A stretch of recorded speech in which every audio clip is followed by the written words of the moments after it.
सबसे पहले तो आप सभी महानुभावों का यहाँ पर स्वागत है कि आप लोग समय निकाल कर बरसात की शाम में जब घरे बैठ के पकौड़ा चाय खाए के मन होत रहे तो छोड़ के रहुआ जा आइल बानी, एकरा खातिर रहुआ के धन्यवाद कर रहा बानी। बिहार में छपरा में, सिवान में, गोपालगंज में, इन शहरों में 100, 200, 400, 500 आदमी बैठ के नेताजी से सवाल करत हड़न, यही अपने आप में जन स्वराज की सबसे बड़ी सफलता है। न तो आदमी ऐजा 25-30 वर्ष से तो चुनाव और राजनीति से उतने जानत हन कि अब क्या लालू जी के लावे के बाद कि लालू जी के हारावे के बाद। इसके आगे तो कभी आप सोचे ही नहीं। लंबा लंबा आप बात जरूर कर रहे हैं, लेकिन हम आपको बता रहे हैं, कई आदमी यहाँ खड़े होकर कहे कि भैया ये नया जेपी हैं, नया गांधी हैं। भाई, पदयात्रा कर देने से कोई गांधी नहीं बन जाता है।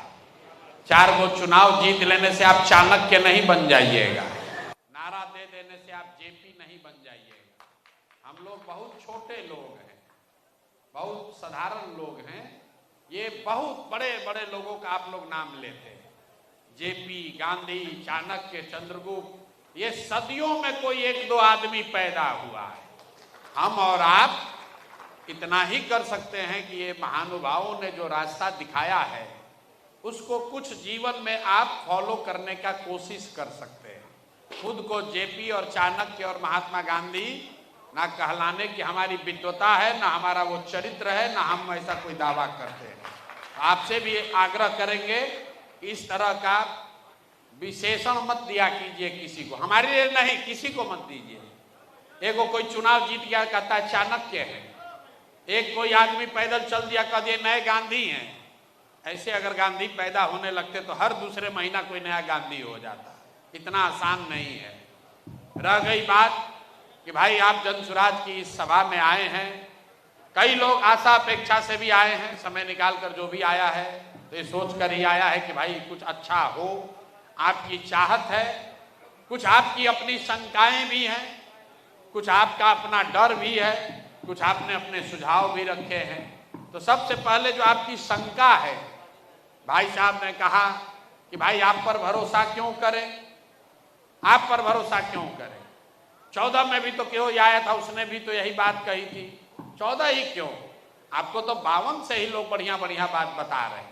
तो आप जाकर मेरा भाषण सुनिए, जो 3 बरस से हम बात बता रहे हैं। हम तो स्वयं से ये कह रहे हैं कि एक प्रशांत किशोर को छोड़िए, अगर 10 प्रशांत किशोर भी आ जाएंगे तब भी बिहार नहीं सुधर सकता है। जब तक यहाँ के लोग नहीं सुधरेंगे तब तक कोई व्यवस्था इसको सुधार नहीं सकता। ये कोचिंग कराने वाले भाई साहब ने बड़ा ओजस्वी सवाल के फॉर्म में बड़ा भाषण भी दिया, लोगों ने ताली भी बजाई। इतना लंबा लंबा उन्होंने कहा सामान्य को चुनिए, हमारा लोकल चुनिए, स्थानीय चुनिए, विदेशी चुनिए। भाजपा के एक साथी कार्यकर्ता ने भी कहा भैया 5000 वोट दिलवाए हैं मोदी के लिए। गुस्सा तो है, लेकिन कहते कहते सोचे ना मोदी देश के लिए ठीक है, यहाँ के लिए बदलने के लिए तैयार हो गए। लेकिन देखिए ये जितने लोग हैं युवा साथी, पीछे से एक आदमी भाषण दिया कि युवा ही क्यों नहीं होना चाहिए। तो मेरे भाई, छपरा की जो समस्या है, जो मढ़ौरा की समस्या है, या आपके गांव पंचायत की समस्या है, या शिक्षा की, भ्रष्टाचार की, पलायन की समस्या है, इसमें कोई ऐसी समस्या नहीं है जो पिछले 1-1.5 साल में शुरू हुई है। ये वर्षों से चला आ रहा है। मढ़ौरा आज नहीं बंद हुआ है, लेकिन जरा आप अपने से पूछिए कि आपके विधायक कितना बार से आप उनको जिता रहे हैं, आपके सांसद महोदय को आप कितना बार से जिता रहे हैं। आप तुरंत कहिएगा भैया 2 बार, 3 बार, 4 बार। अरे भाई, तो एक और आप कह रहे हो कि मढ़ौरा में चीनी मिल चालू कीजिएगा तब वोट देंगे, और 4 बार से उसको जिता रहे हो जो मढ़ौरा मिल का चीनी का चालू करना तो छोड़िए, वहां जमीन खरीद बिक्री करके बेच दिया। दोनों बात कैसे होगा रे भाई। भाई साहब कह रहे सामान्य आदमी को दीजिए, डॉक्टर साहब है उनसे भेंटे नहीं हो रहा है। डॉक्टर साहब कितना बार से जीत रहे हैं, उनको वोट 2 बार से 10 बरस हो गया। वोट उनको पंजाब के आदमी ने नहीं दिया, उनको लुधियाना के आदमी ने आकर वोट नहीं दिया है, वोट आपने हमने दिया है, तब काहे शिकायत करते हैं? वोट तो दीजिएगा और शिकायत तो कीजिएगा। लोग तुरंत कहता है भैया हमारे पास विकल्प नहीं था। यहाँ पर बैठे हुए जितने लोग हैं पूछेंगे भैया अपने सांसद को, महाराजगंज छपरा के सांसद को 3-3 बार से काहे जिता रहे हो? काम नहीं किए हरा देते। तो तुरंत आदमी कहता है भैया विकल्प नहीं था। आप जरा बताइए, सब लोग तो पढ़े लिखे लोग हैं, ईवीएम पर इस बार यहां नोटा था कि नहीं था? नोटा था कि नहीं था? आदमी कहता है भैया नोटा पर वोट देंगे, वोट बर्बाद हो जाएगा। अरे भाई आप पढ़े लिखे लोग हैं, संवैधानिक व्यवस्था है कि अगर नोटा को सबसे ज्यादा वोट आ जाए तो जितने प्रत्याशी खड़े हैं उस सबको डीबार करके पार्टियों पर ये दबाव होगा, पार्टियों पर ये कंपल्सन होगा कि उनको नए उम्मीदवार देकर फिर से चुनाव कराना पड़ेगा। लेकिन जिस दिन वोट देना था उस दिन तो आपको मोदी जी दिखे, उस दिन आपको राम मंदिर दिखा, उस दिन लालू से हिसाब किताब दिखा, उस दिन आपको अपना जात दिखा, उस दिन रात में बटने वाला मुर्गा भात दिखा, 2 पाउच का हिसाब किताब भी लगाया गया। तब वोटवा दे दिए जब पाउच पर, मुर्गा भात खा कर अपने जात पर, तब भैया थोड़े दिन मरहौड़ा मिल और बंद रहेगा। कैसे चालू होगा भाई? जब तक नेताओं के मन में ये डर नहीं होगा कि हम काम नहीं करेंगे तो जनता हमको हराएगी, तब तक बिहार में सुधार नहीं होगा। और चाहे जनसुराज का ही जीत कर क्यों ना आ जाए, अगर जनसुराज के लोग भी जीत कर आ जाएं और जान जाएगा कि भैया हमको जनता इस बार वोट देने ही वाली है, कोई काम क्यों करेगा? यही नीतीश कुमार 2005 से लेकर 2010 में काम किए थे, लेकिन 10 के बाद उनको हो गया कि लालू जी के डर से वोट हम ही को पड़ेगा। 15 के बाद तो उन्होंने ऐसा फॉर्मूला बना लिया है कि वोट आप किसी को दीजिएगा हम ही रहेंगे। भैया जिसको दबाना है दबा दो, कांग्रेस को दबा दो, ललटेन को दबा दो, कमल को दबा दो, कुर्सियां पर तो हम ही बैठेंगे। तो उत्तरोत्तर काम करना बंद कर दिया उन्होंने। मालूम है चीफ मिनिस्टर हम ही रहेंगे। अगर यहाँ के विद्यार्थियों को ये पता हो कि हमको 95% नंबर आएगा ही आएगा, तो हम काहे पढ़ाई करेंगे भाई? तो बिहार की जनता ने पहले ही तय कर दिया है कि भैया हम वोट इन्हीं को देंगे। अगर आप लालू जी के विरोधी हैं तो आपको मालूम है, नेताओं को मालूम है कि हंस के गा के गरिया के वोटवा वोट उसी को दीजिएगा। 5 बरस बैठ के गरियाइएगा, लेकिन जब वोट होगा तो कहिए भैया कुछ हो लालू से तो ठीक है, चलो इसी को दे देते हैं मन मार के, कम से कम अपहरण नहीं है, रंगदारी नहीं है। यही हाल अपने मुसलमान भाइयों का है। ये लोग का दुर्दशा देखिए, दलितों के बाद सबसे ज्यादा गरीब बदहाल फटेहाल अगर कोई है तो मुसलमान है। वो जानता है बेचारा, अपनी स्थिति को जानता है, लेकिन चुनाव आता है उसके सामने दिखता है भैया भाजपा को दे नहीं सकते हैं, तो वोट अब दे किसको? तो लालटेने दिख रहा है, इसी में किरासन तेल बन के जले जा रहे हैं। मेरे भाई जब तक आप नहीं सुधरोगे तब तक कोई सुधार होने वाला नहीं है। जनसुराज इतना ही आपको कर रहा है कि आपको एक विकल्प दे रहा है। आप चाहिए तो ट्राई कीजिए, मत नहीं माने तो जहां है वहीं रहिए। अब भाई साहब कह रहे हैं आप पर काहे भरोसा करें? पहले से हमारे पास 2 लोग हैं, हमको ठगा है। जो सवाल पूछ रहे हैं उसी में इन्होंने उत्तर दे दिया। ये कह रहे हैं कि जो 2 आदमी है वह हमको 14 से 10 साल से 15 साल से ठग रहा है। आप नया नया आए हैं, मान लीजिए हम नया नया ठग आए हैं, तो आपको तय करना है कि जो 20 बरिस से ठग रहा है उसी से ठगाते रहिएगा कि कोनो नया आदमी को ट्राई करिएगा। अरे आप तय कर लो भाई। हम इतना बुर्बक तो है नहीं कि आपको कहेंगे कि हम आपको ठगने वाले हैं।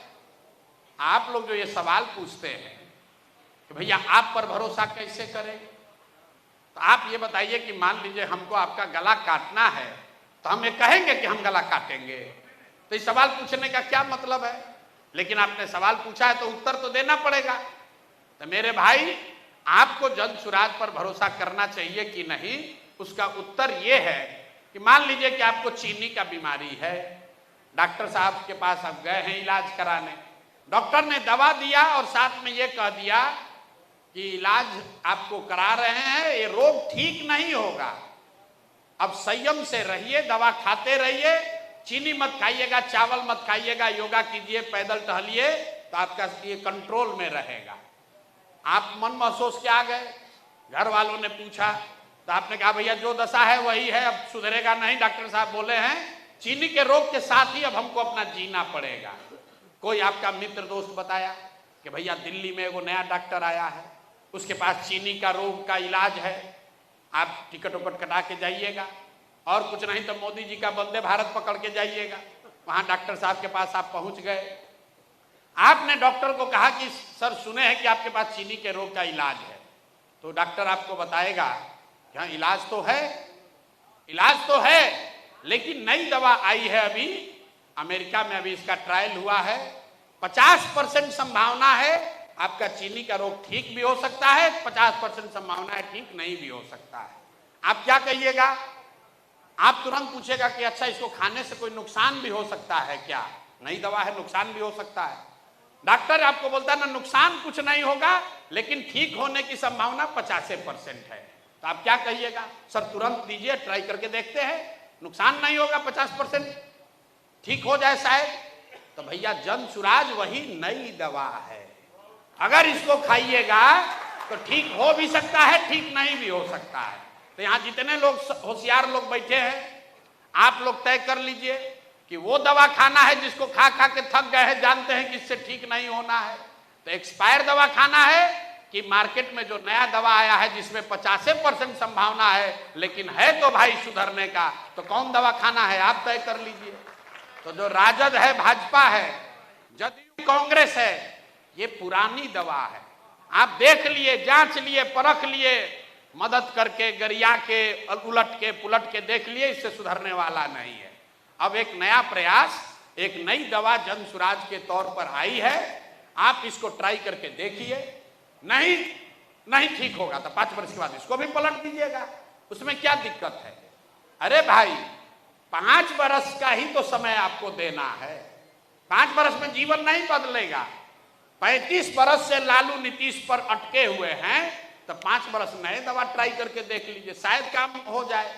अगर आपको भरोसा नहीं है तब भी आपको ट्राई करना चाहिए, भरोसा है तब तो कोई बातें नहीं है।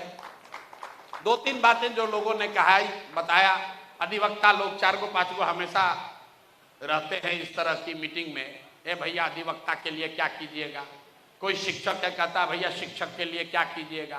किसी ने अच्छा कहा कि भाई अंग्रेजी में एक कहावत है, missing the jungle for the wood, मतलब बड़ी समस्या को जड़ को छोड़कर पत्ती, जो बरगद वाला बता रहे थे वो एग्जाम्पल, कि आप सोच रहे हैं कि अधिवक्ता के लिए क्या होगा, शिक्षक के लिए क्या होगा, पीछे से साथी ने पूछा संविदा कर्मी के लिए क्या होगा, कोई बता रहा भैया हम लोग ये परीक्षा प्रणाली ठीक कर दीजिए तो ठीक हो जाएगा। मेरे भाई बिहार में जो मूल समस्या है, जब तक आप यहाँ के शिक्षा को नहीं सुधारिएगा, जब तक लोग यहाँ पढ़ेंगे नहीं, और जो पढ़ा लिखा हो या न पढ़ा लिखा हो उसके लिए रोजी रोजगार नहीं होगा, और यहाँ की जमीन को प्रोडक्टिव नहीं बनाया जाएगा, तब तक यहाँ सुधार नहीं हो सकता है। दुनिया में जितने विद्वान हुए हैं, दुनिया में जितने विद्वान हैं, उन्होंने बताया है गरीबी से समाज को निकालने के 3 ही रास्ते हैं। एक है पढ़ाई, दूसरा है रोजी रोजगार, बिजनेस व्यापार, जिसके लिए आपके पास पूंजी होना चाहिए, और तीसरा है जमीन। अगर आपके पास पढ़ाई हो, अच्छी पढ़ाई हो, तो पढ़ लिख कर आप नौकरी कर सकते हैं, व्यापार कर सकते हैं, अपने और अपने परिवार को गरीबी से निकाल सकते हैं। अगर आप पढ़े लिखे नहीं हैं, आपके पास जमीन हो, तो जमीन के जरिए भी खेती करके या जमीन के जरिए दूसरा रोजी रोजगार करके भी आप गरीबी से निकल सकते हैं।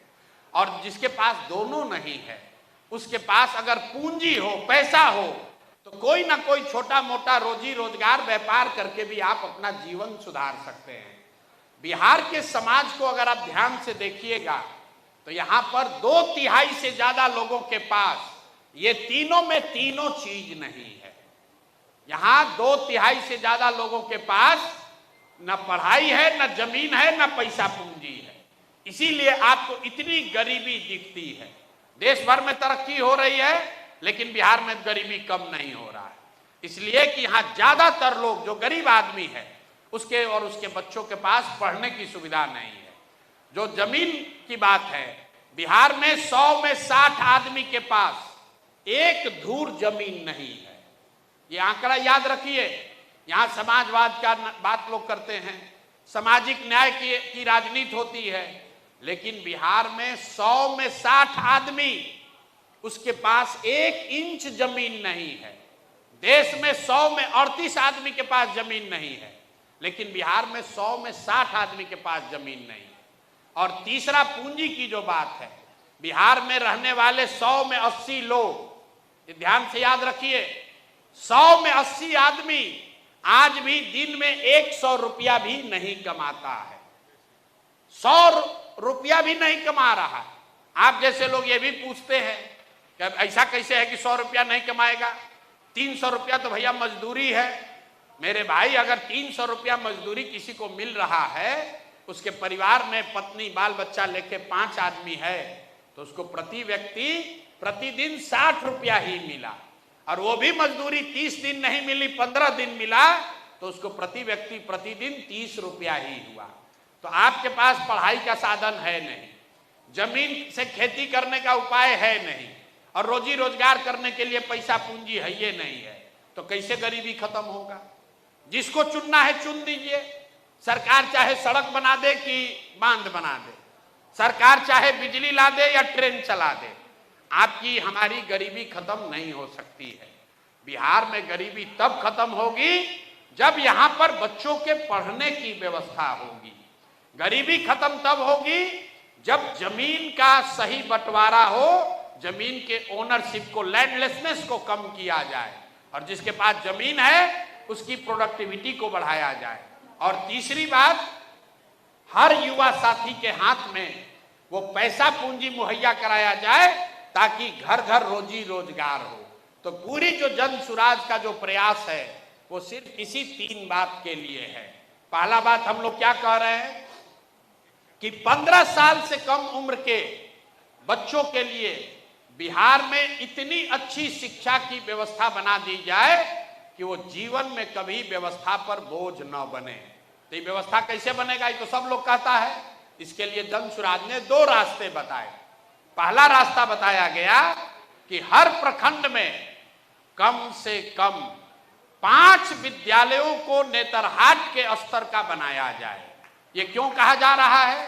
क्योंकि दुनिया में अगर आप स्कैंडिनेवियन कंट्री पे जाइएगा तो उन लोगों ने ये मॉडल लागू किया है कि हर गांव में स्कूल बनाने के बजाय स्ट्रेटेजिक जगहों पर स्कूल बनाए गए और लोगों को स्कूल पहुंचने के लिए स्कूल बस की सुविधा दी गई। अंग्रेजी में इसको कहते हैं, rather than taking school to the every village, take the children to the good school.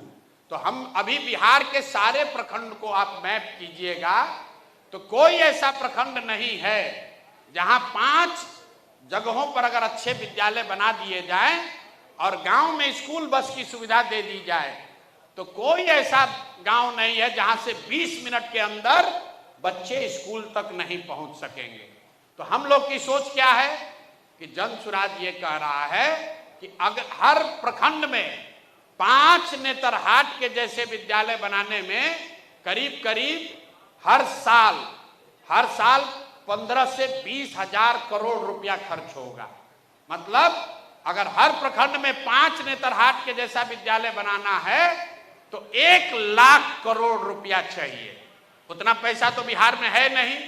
तो हम लोगों ने ये कहा कि हर साल हर प्रखंड में 1 विद्यालय को बढ़िया बनाएंगे। बढ़िया मतलब नेतरहाट के बराबर। नेतरहाट क्यों कह रहे हैं? क्योंकि नेतरहाट सरकारी विद्यालय है, बिहार सरकार में बनाया चलाया गया। एक नेतरहाट से 1500 से ज्यादा IAS IPS बने हैं। आप अंदाजा लगाइए, अगर बिहार में 5000 नेतरहाट स्कूल हो तो यहाँ के सोसाइटी पर, समाज पर कितना बड़ा प्रभाव आने वाले 10 साल 20 साल में पड़ेगा। तो जन सुराज की सोच ये है, अगले साल से हर साल जो शिक्षा का बजट है 60,000 करोड़, उसका 1/3 पैसा उन विद्यालयों को, हर प्रखंड से 1 विद्यालय को चयनित करेंगे और उसको नेतरहाट के स्तर का करेंगे।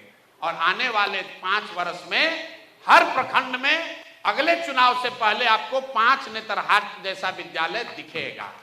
अब मान लीजिए कि आपको 5 विद्यालय बनाने में 5 वर्ष लगेगा, तो लड़कों की उम्र तो रुक नहीं रही है। इसलिए दूसरी बात कही गई कि भाई जब तक आपके इलाके में इतना बढ़िया स्कूल नहीं बनता है तब तक आप अपने बच्चों को प्राइवेट स्कूल में भेजिए, उसका फीस सरकार की ओर से दिया जाएगा। जिस पर उस भाई साहब ने सवाल पूछा कि इतना प्राइवेट स्कूल है क्या और इसका पैसा कहां से आएगा, तो पहले तो ये समझिए कि दुनिया भर में जो रिसर्च है, कई लोगों को लगता है कि प्राइवेट स्कूल का विकल्प मिलेगा तो सब लोग प्राइवेटे में पढ़ाएगा। नहीं, दुनिया का रिसर्च ये बताता है कि अगर सरकारी स्कूल अच्छा हो और प्राइवेट स्कूल भी हो और आपको विकल्प दे दिया जाए तो ज्यादातर लोग सरकारी स्कूल में ही पढ़ना चाहते हैं। मगर आपसे पूछा जाए कि भैया आपके बच्चे को डॉक्टर बनना है, आप अपने बच्चे को पीएमसीएच में पढ़ाइएगा या रमैया में पढ़ाइएगा। रमैया में पढ़ाइएगा तो फीस सरकार भरेगी, पीएमसीएच से आपका लड़का डॉक्टर करेगा तो फीस आपको भरना पड़ेगा। तो आप लोग क्या कहिएगा, ना भाई हमारा लड़का पीएमसीएच से ही पढ़ेगा। अगर आपको कोई कह दे कि आपका लड़का साइंस कॉलेज में पढ़ेगा कि एमएटी में पढ़ेगा, एमएटी में पढ़ेगा तो सरकार फीस भरेगी, तो आप क्या कहिएगा, भाई हमको फीस नहीं चाहिए, साइंस कॉलेज में एडमिशन चाहिए।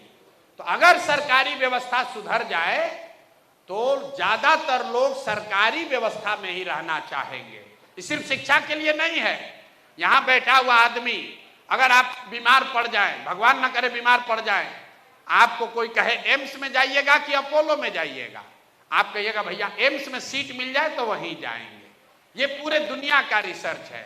तो हम लोग का ऐसा मानना है कि जब तक ये सरकारी व्यवस्था को सुधारने में जो 5-10 वर्ष लगेगा तब तक लोगों का नुकसान न हो, इसलिए उनको ये सुविधा दे दी जाए कि वो अपने इलाके के प्राइवेट स्कूल में अपने बच्चों को पढ़ाएं और उसका एक रेगुलेटेड फीस, मार्केट फीस नहीं, रेगुलेटेड फीस सरकार की ओर से भरा जाएगा।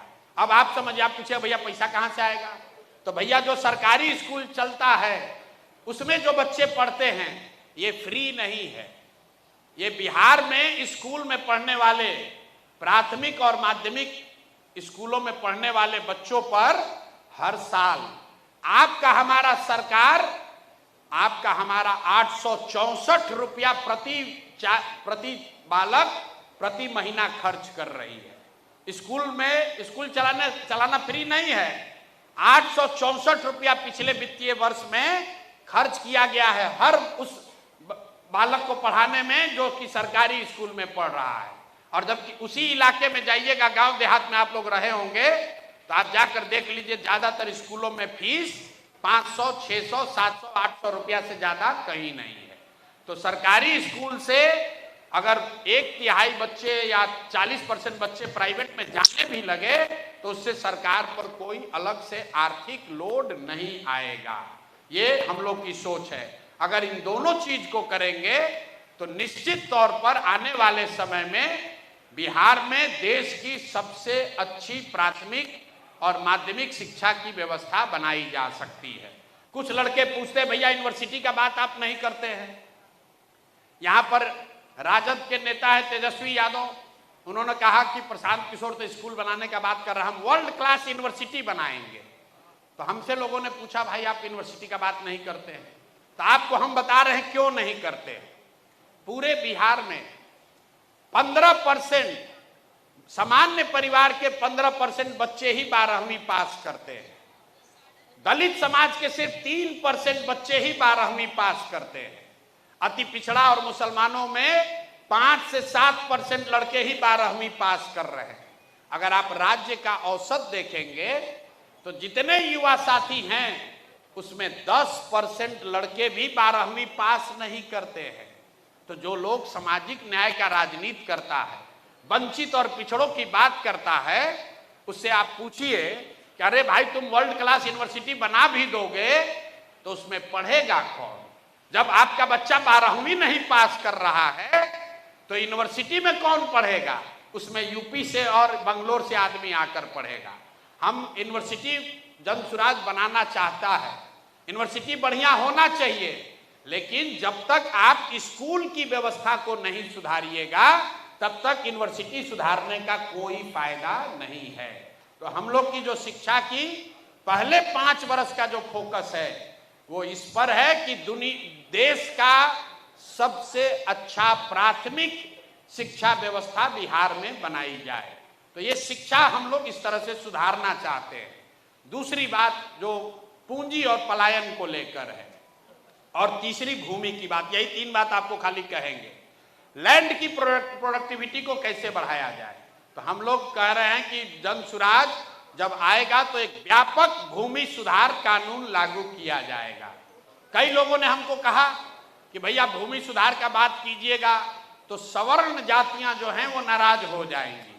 ऐसी कोई बात नहीं है मेरे भाई। बिहार में 1/3 से ज्यादा जमीन आज उसका मालिकाना हक डिस्प्यूटेड है। आपके पास केवाला है लेकिन आप उसको बेच नहीं सकते हैं, उस पर लोन नहीं ले सकते हैं, उसका मालिकाना हक डिस्प्यूटेड है। तो अगर भूमि सुधार यहां लागू हो जाए तो सबसे ज्यादा फायदा तो उन्हीं का है जो अभी जमीन के ओनर हैं, और उसके साथ साथ उन लोगों को भी फायदा होगा जो भूमिहीन है। आप में हम में से बहुत कम लोग जानते होंगे कि लाखों एकड़ जमीन जो भूदान में यहां पर भूमि जिनके पास है उन लोगों ने दान दिया, उस जमीन का क्या हुआ? वो जमीन किसको मिली? वो जमीन किसी को नहीं मिली।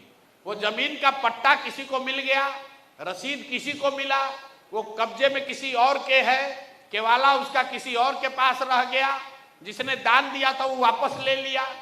कई तरह की समस्या है। तो जन सुराज 2 बात कह रहा है, एक तो कि व्यापक भूमि सुधार कानून यहां लागू किया जाए, और दूसरी बात जो ज्यादा महत्वपूर्ण है कि लैंड प्रोडक्टिविटी को बढ़ाने के लिए, जमीन से उत्पादकता को बढ़ाने के लिए यहां पर बड़े पैमाने पर लोगों को नगदी फसल की ओर मोड़ा जाए। अभी जब आप धान गेहूं की खेती करते हैं तो उसमें जो आपको आमदनी हो रही है उसके मुकाबले अगर आप गन्ना, लहसुन, प्याज, मसाला उगाएंगे तो आपको ज्यादा लाभ हो सकता है। अब वो क्यों नहीं लोग करते हैं? उसके पीछे एक जो बड़ी कमी है वो है मजदूरों की कमी, और दूसरा है पूंजी नहीं आपके पास, क्योंकि नकदी फसल करने में खर्च ज्यादा लगता है।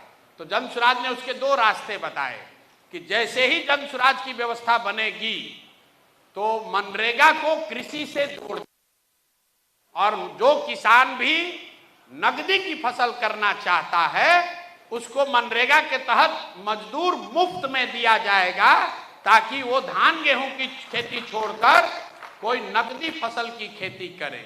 इसका फायदा क्या होगा? इसका सबसे बड़ा फायदा ये होगा कि अभी मनरेगा का जो पैसा हम लोग दिल्ली में सरेंडर कर रहे हैं, पिछले साल केंद्र सरकार ने मनरेगा के लिए 100 रुपया अगर दिया तो 40 रुपया ही हम लोग लेकर आए, 60 रुपया दिल्ली में ही सरेंडर कर दिया।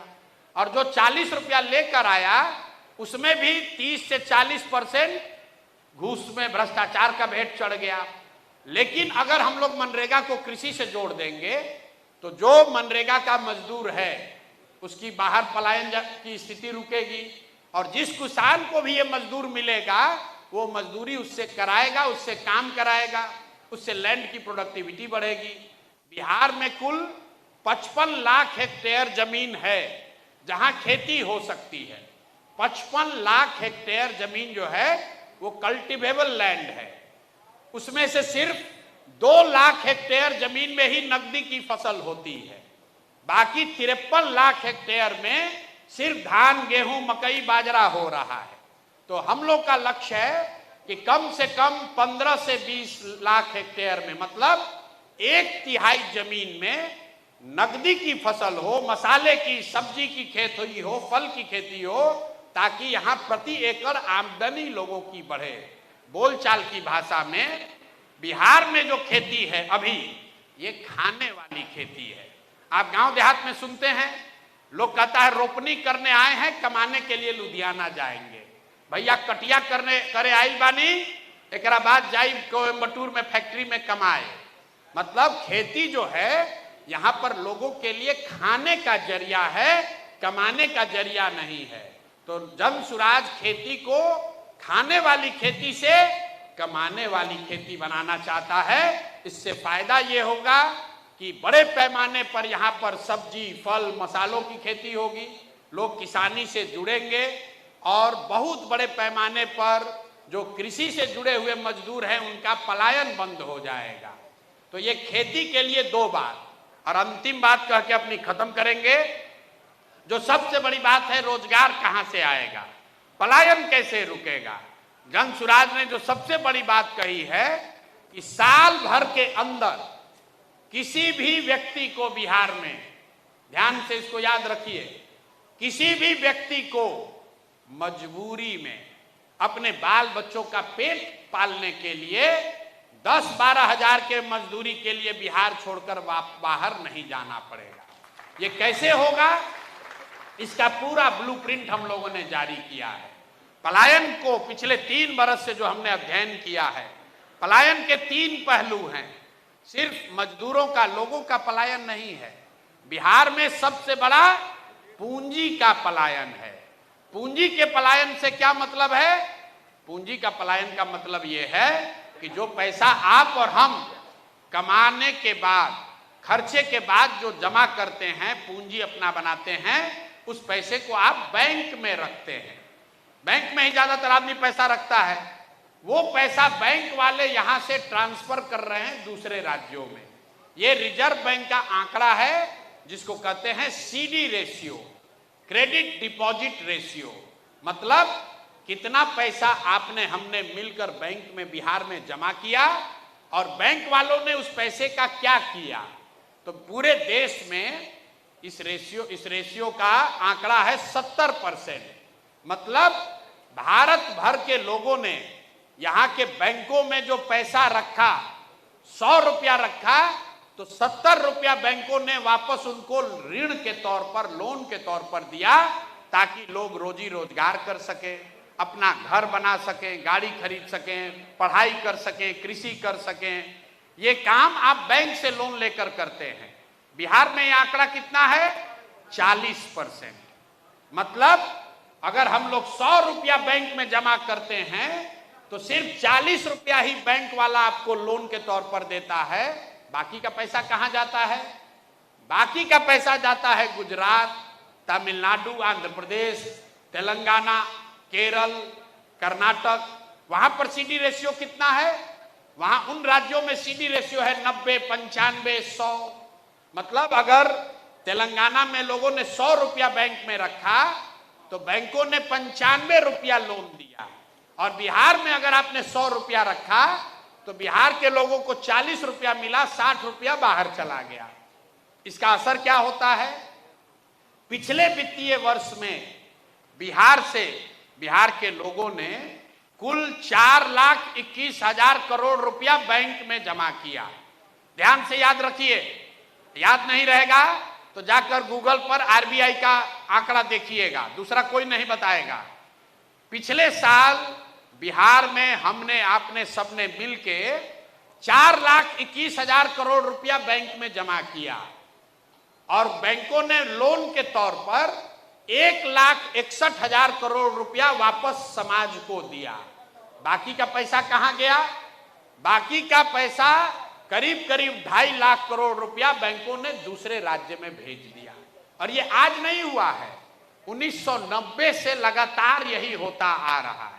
तो 1990 से लेकर पिछले साल तक रिजर्व बैंक ऑफ इंडिया बता रहा है कि 1990 से लेकर पिछले साल तक 26 लाख करोड़, 26,35,000 करोड़ रुपया यहां के बैंकों ने बिहार के लोगों का दूसरे राज्य में भेज दिया।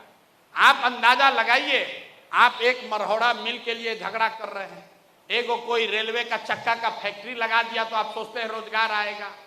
26 लाख करोड़ रुपया जो आपका हमारा था, ये पैसा बैंकों ने दूसरे राज्य में भेज दिया। तो जब तक पूंजी के पलायन को आप नहीं रोकिएगा, तब तक यहां समर्थवान बुद्धि का पलायन नहीं रुकेगा।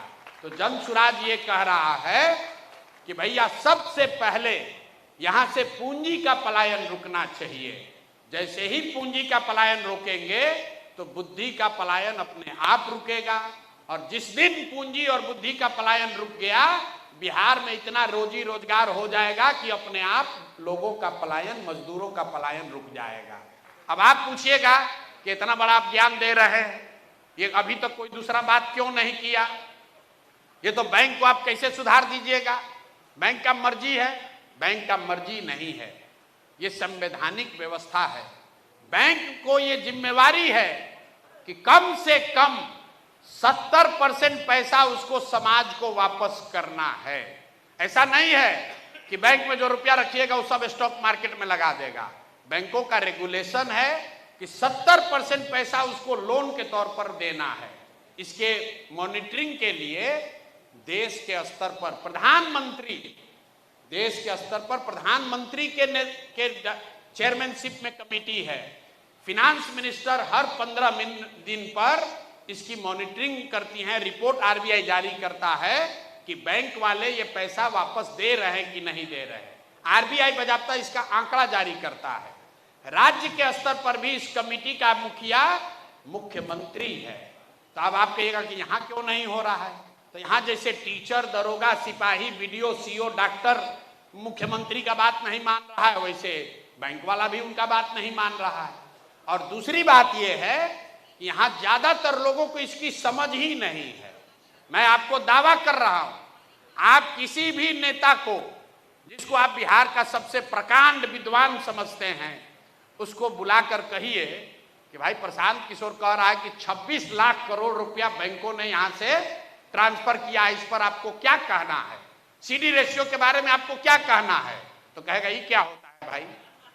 आप फिनांस मिनिस्टर को बुलाइए, आप बिहार के वित्त मंत्री को बुलाइए और उससे पूछिए कि भैया सीडी रेशियो क्या होता है।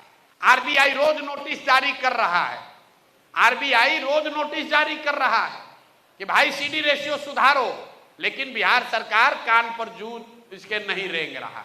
तो जन सुराज को का पहला जो उपाय है कि यहां पर पूंजी की उपलब्धता हो। दूसरी बात हम लोग ये कह रहे हैं, किसी साथी ने कहा कि बिहार में सरकारी नौकरी का नशा है। तो भैया एक तो आप ये समझिए कि सरकारी नौकरी से समाज का भला हो सकता है कि नहीं। यहाँ लोग बड़ा बड़ा दावा करता है, कोई कह रहा है भैया हम 10 लाख नौकरी दे दिए, कोई कह रहा है 5 लाख दे दिए। भाई साहब ने कहा कि संविदा को छोड़ के आप परमानेंट नौकरी दिलवाइए। लोग इसी मकड़ जाल में फंसे हैं। एक आंकड़ा याद रखिए, चपरासी से लेकर मुख्य सचिव तक जितने लोग बिहार में सरकारी नौकरी करते हैं, सबकी गिनती कीजिएगा तो 23.25 लाख लोग ही हैं। कुल 23.25 लाख लोग ही बिहार में सरकारी नौकरी करते हैं। मतलब 2%, 1.97% लोग ही सरकारी नौकरी करते हैं। कुछ लोग ये भ्रम फैलाता है कि बहुत वैकेंसी है, खाली है। तो देश के स्तर पर आंकड़ा क्या है? इंडिया में 3.1% लोग ही सरकारी नौकरी करते हैं। तो अगर बिहार में बहुत प्रयास किया जाए तो 1% और बढ़ाया जा सकता है, 5-7-10 लाख लोगों को नौकरी दी जा सकती है। लेकिन 13 करोड़ की आबादी को सरकारी नौकरी नहीं दिया जा सकता है, उससे समाज का बेरोजगारी दूर नहीं होगा। ये बात पहले आप समझ लीजिए। बेरोजगारी दूर करने का एकमात्र उपाय है कि लोगों के पास शिक्षा हो और काम करने के लिए सुविधा, पूंजी हो। तो पहला जब सीडी रेशियो सुधारिएगा तो लोगों के घर घर हाथ में पूंजी आएगा। जो आज 4 कमरे का घर बना रहा है वो 6 कमरे का बनाएगा। आज आप 1 गाड़ी खरीदे हैं, कल 2 गाड़ी खरीद सकते हैं। आज 1 दुकान चलाते हैं, कल 4 दुकान आप कीजिएगा। और दूसरी बात हम लोग कर रहे हैं, बिहार के समाज में, एक के भोजपुरी में समझी, गांव देहात में आदमी मूलधन से ज्यादा ब्याज से डराता है। हम लोग का जो समाज है ये गुजरात के जैसा नहीं है। गुजरात में आदमी लोन लेकर बिजनेस करता है, बिहार में आदमी लोन कब लेला? घर बनावे के होके, बेटी के बियाह करे के होके, लड़का के पढ़ावे के होके, घूस देवे के बाद तब वो आदमी लोन ले लिहन। लेकिन बिजनेस व्यापार खातिर ज्यादातर आदमी लोन नहीं लेता है। क्यों नहीं लेता है?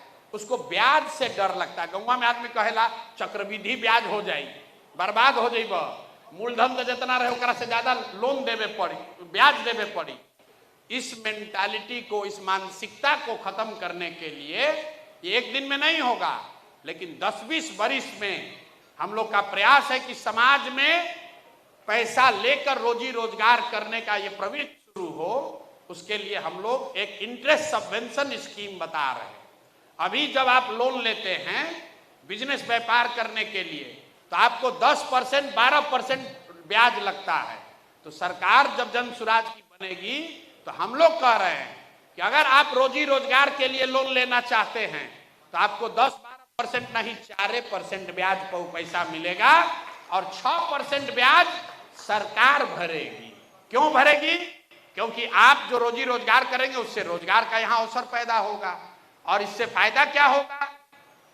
6,000 करोड़ रुपया अगर हम बजट से प्रावधान कर दें, ध्यान से सुनिए, 6,000 करोड़ रुपया अगर बजट से आप प्रावधान कर दें तो बिहार के लोगों को 1 लाख करोड़ रुपया बैंकों से मिल जाएगा रोजी रोजगार करने के लिए। तो हम ये नहीं कह रहे कि हम आएंगे बस सबको पैसा बांटने लगेंगे। राजद वाला कह रहा है, कांग्रेस वाला, तो राजद को तो कोई समझ नहीं है, वो तो कुछ कह सकता है।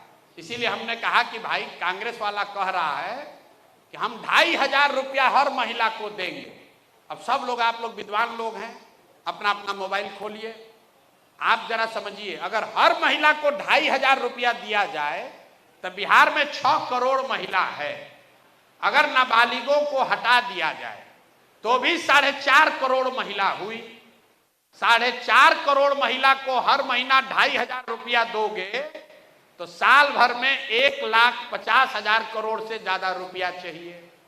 बिहार सरकार का बजट है 1 लाख करोड़, बजट है 3,16,000 करोड़, लेकिन योजना मद में सिर्फ 1 लाख करोड़ ही उपलब्ध है। बाकी पैसा सैलरी देने में या इंटरेस्ट देने में खर्च होता है, एस्टेब्लिशमेंट पे। तो जो योजना मद में बजट है वो 1 लाख करोड़ का है और कांग्रेस और राजद वाले कह रहे हैं कि हम 1.5 लाख करोड़ रुपया महिलाओं को बांट देंगे। अब फिर आप वोट देने के बाद कहिएगा कि हमको ठग लिया। अरे भाई, वो तो पहले ही कह रहा है कि हम आपको ठगेंगे, 100 रुपया जेब में है और कह रहा है 150 देंगे, अब फिर भी जाके आप वोट दीजिएगा। तो नेता आपको कहाँ ठग रहा है? आप तो खुदे ठगाने के लिए तैयार बैठे हुए हैं। भाई जाकर पूछो तो सही। अगर कोई कांग्रेस का नेता आकर कहता है तो उससे पूछिए कि भाई तुम कर्नाटक में ये सुविधा काहे नहीं दे रहे हो? तुम्हारी वहां भी सरकार है। तेलंगाना में ये सुविधा क्यों नहीं दे रहे हो? वहां भी तुम्हारी सरकार है। और वो तो कर्नाटक तेलंगाना तो बिहार से 5 गुना 6 गुना ज्यादा धनी राज्य है।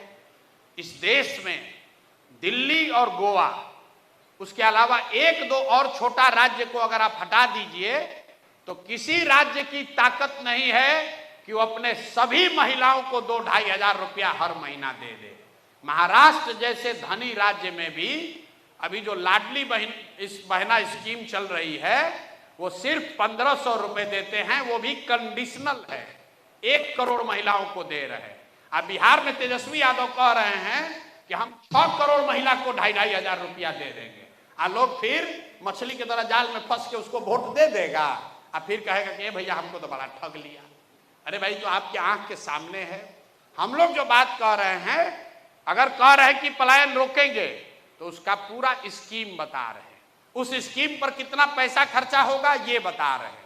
वो पैसा कहां से आएगा ये भी बता रहे हैं। हमने कहा है कि 60 वर्ष से ज्यादा उम्र के लोगों को 2,000 रुपया देंगे।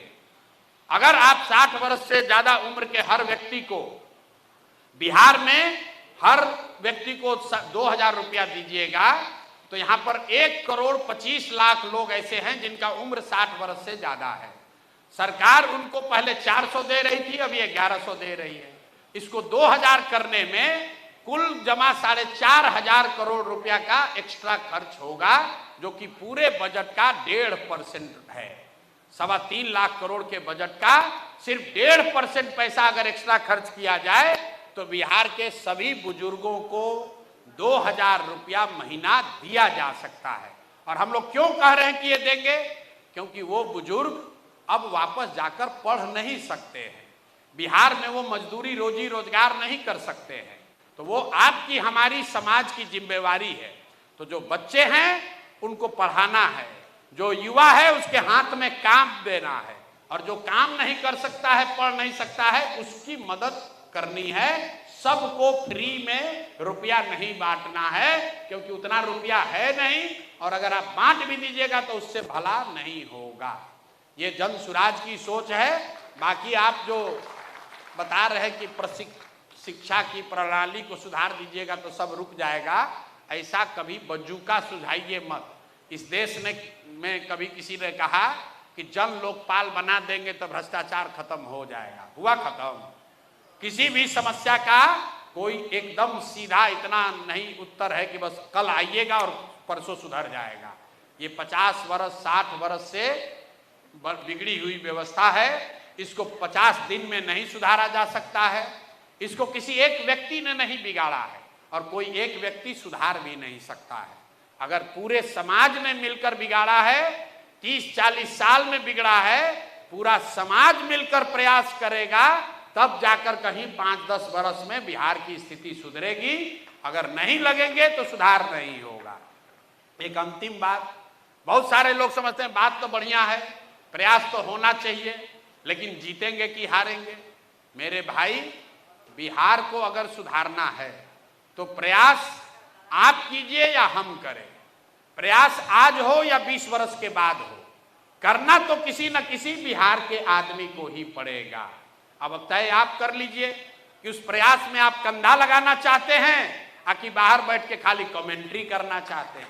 तय आपको करना है, आपके सामने विकल्प है। अगर आप मेहनत करेंगे, अगर आप इससे जुड़ेंगे, कंधा लगाएंगे, निश्चित तौर पर बिहार में सुधार होगा ही होगा। अब आपके सामने अवसर है, 3 महीना में आपको जो अच्छा लगे उसको चुनिए।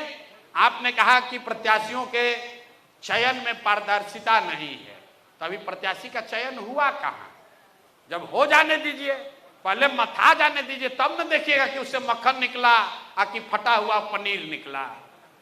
और अगर उससे फटा हुआ पनीर निकलेगा तो हमने पहले ही कह दिया कि अगर आपके सामने फटा हुआ पनीर दिखेगा, वो जनसुराज का भी होगा तो उसको भी हराइएगा। इस देश में कोई नेता, कोई दल ये नहीं कह सकता है कि अगर जनसुराज का भी नेता खराब हो, कैंडिडेट खराब है तो उसको भी हराइए, क्योंकि हर हालत में बिहार जीतना चाहिए। और बिहार तब सुधरेगा जब अच्छे लोग जीतेंगे। खाली जनसुराज के जीतने से बिहार नहीं सुधरेगा। तो आप अच्छे आदमी को हराइए, अच्छे आदमी को जिताइए। सॉरी, कुछ लोग ये कहा कि आप गलत आदमी को दीजिएगा काहे? तो मेरे भाई, यहाँ IAS IPS का सिलेक्शन होता है। सरकार ने कितनी बड़ी व्यवस्था बनाई है। लाखों लोग एग्जाम देते हैं, प्रीलिम्स दिया, मेंस दिया, इंटरव्यू हुआ, 2 साल का ट्रेनिंग हुआ। सरकार तो यही समझती है कि बढ़िया आदमी को चुनकर कलेक्टर बनाएंगे, लेकिन उसके बावजूद उतने प्रक्रिया अपनाने के बाद भी 100 में 80 जो अब अधिकारी चुनकर आ रहा है वो चोर बदमाशी हो है। तो कोई भी प्रक्रिया आप अपना लीजिए, चाहे आप गरीब को दीजिए या डॉक्टर को दीजिए, अधिकारी को दीजिए कि भिखारी को दीजिए, किसी भी प्रक्रिया में गलत लोग आ सकते हैं। लेकिन आप वोटर हैं, आप मालिक हैं, आपको देखना है कि कोई गलत आदमी आ गया तो उसको हराइए, जो अच्छा आदमी है उसको जिताइए, जिस दल से भी हो। अगर अच्छा प्रतिनिधि जीतेगा तब आप जीतिएगा, आपका बच्चा जीतेगा, उसका भविष्य सुधरेगा। और नहीं, दल को जिताइएगा तो जो दल का मालिक मुखिया है वो जीतेगा, आपका बच्चा जीते या न जीते। बहुत बहुत शुक्रिया।